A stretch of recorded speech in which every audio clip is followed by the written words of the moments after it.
Oh, do I have hobbies outside of work? I don't know. I come, I go home, I work. My name is Deanna Arnold, and I'm the Director of Accounts Receivables for Atlas MedStaff.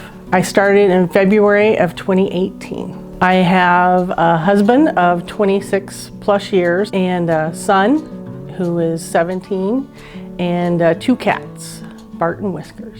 All our cats are named after Simpson characters, except for Whiskers because he came from the Humane Society that way, and my son was 3 at the time and he liked Whiskers, and so that one stuck. However, we've had a Homer, a Bart.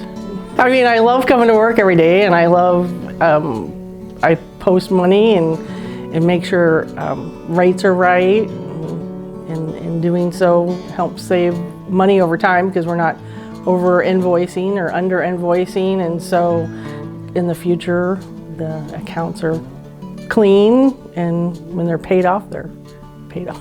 I love going to see movies. That's my big thing. Don't always have time for that, but I like, now that it's getting warm out, I like to garden. Looking at me now, you never would have guessed I played softball for most of from growing up until I was a senior in high school. I was a catcher, but my knees are killing me, so I do feel it now.